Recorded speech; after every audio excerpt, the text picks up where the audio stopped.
మాంగళ్య shopping mall ఆర్సీపురంలో Ambedkar statue ఎదురుగా July 12న రాశి ఖన్నా చేతుల మీదుగా గ్రాండ్ ఓపెనింగ్. ఎల్నినో ఎక్కడ చూసినా ఇప్పుడు ఇదే భయం. పంటలు వేయాలా వద్దా, ఒకవేళ వేస్తే వర్షాలు కురుస్తాయా లేదా, ఇలా దిక్కుతోచని స్థితిలో పడ్డారు తెలుగు రాష్ట్రాల రైతులు. ఎరువులు, పురుగుల మందుల తర్వాత అసలు నారుమడి వేయలేని పరిస్థితుల్లో ఉన్నారు. గత సంవత్సరం జూన్ నాటికి వానలు బాగానే మొదలయ్యాయి. అంతేకాదు జూలైలో బ్యారేజీలకు కావలసినంత నీరు వచ్చి చేరింది. కానీ ఈ ఏడాది జూలై సగం పూర్తవుతున్నా వరుణుడి కరుణ కలగడం లేదు. ఏపీలో ఎండాకాలం కంటే దారుణంగా ఉష్ణోగ్రతలుంటున్నాయి. కాలువలు, నదీ ప్రవాహం మీద ఆధారపడిన రైతులు ఇక పంటలు పండించినట్టేలే అని నిట్టూరుస్తున్నారు. తొలకరి చూసి ఆకుమడి వేస్తే ఎండిపోతోందని ఆవేదన చెందుతున్నారు.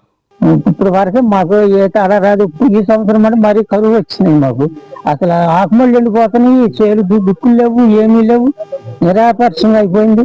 అసలు రైతు ఏం చేయాలో మాకే తెలుపులేదండి. ప్రభుత్వం మమ్మల్ని ఆదుకోమని మనం చేసుకుంటున్నాం.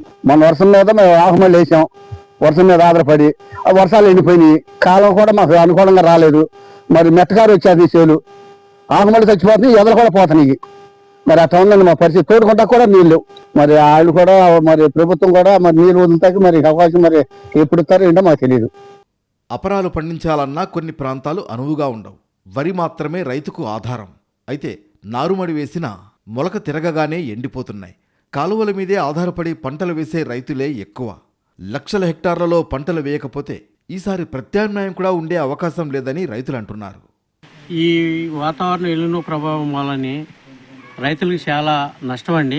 ఎందువలనంటే ఇది మాది డెల్టా తీర ప్రాంతం అండి, సముద్ర వారు కాబట్టి ఒక పంటే పండుద్ది. వరి తప్ప ఏది అపరాలు కూడా అవ్వమండి. ఇది ఇలా కొనసాగితే ఇక వ్యవసాయం చేసే రైతులు కనుమరుగయ్యే పరిస్థితి ఏర్పడుద్ది. అందువల్ల రైతులు ఆదుకోవాలి ప్రభుత్వం. వర్షాలు లేక జ్ఞాన ఇబ్బందులు పడిపోతున్నాం. అదే వర్షాలు ఉన్నట్టే చేరు పచ్చగా నగనగలాడుతూ ఉంది. ఈ 7 వర్షాలు లేక మరి నీళ్ళు కాడ సహాయపల్లా ఇదిలో కాలు పడుతుంది, అదిలో కాలు పడుతుందని ఎదురు చూస్తున్నాం. కృష్ణా గోదావరి డెల్టాల్లో పంటలు వేయడం లేదని రైతు సంఘాల నాయకులు అంటున్నారు. అలాగే రాయలసీమలో కూడా పునాస పైర్లు కాపాడుకోలేని పరిస్థితి వస్తుందంటున్నారు. ఆగస్టు నాటికి ఖరీఫ్ సమయం అయిపోతుంది. అలాగే ప్రత్యామ్నాయ పంటల వైపు దృష్టి పెట్టాలి. కృష్ణా పరివాహక ప్రాంతాల కంటే గోదావరి పరివాహక ప్రాంతం మెరుగ్గా ఉన్నా ఉపయోగపడే పరిస్థితి లేదంటున్నారు. తొలకరి వచ్చి నెల దాటిపోయింది. ఇప్పటికి రాష్ట్రంలో చెప్పుకోదగ్గ వర్షం ఎక్కడ కురవలేదు. రాష్ట్రం అంతటా నాట్లు ప్రారంభం కాలేదు. వాస్తవానికి ఎల్నినో ప్రభావంతో దేశంలో వర్షాలు చాలా తక్కువగా పడతాయని శాస్త్రవేత్తలు చెప్తూ ఉన్నారు. ఇదే మరికొద్ది కాలం, మరొక నెల రోజులు కొనసాగితే చాలా నికృష్టమైనటువంటి పరిస్థితి రాష్ట్రంలో ఏర్పడుద్ది. అప్పుడు మంచినీటికి కూడా కటకట ఏర్పడేటువంటి స్థితి వస్తుంది. నీటి సమస్య అతి తీవ్రమైన సమస్యగా కృష్ణానది పరివాహ ప్రాంతం ఎదుర్కోబోతూ ఉన్నది. దీన్ని అధిగమించడానికి అవసరమైనటువంటి చర్యలు ఇప్పటి నుంచే తీసుకోవాల్సినటువంటి అవసరం ఉన్నది. ఎల్నినో అనేది ఈ ప్రపంచవ్యాపితమైన పరిణామం. ఇది దరిదాపు ఒక సంవత్సరం, ఒకసారి ప్రారంభమైన తర్వాత సంవత్సర కాలం దీని ప్రభావం ఉంటుంది.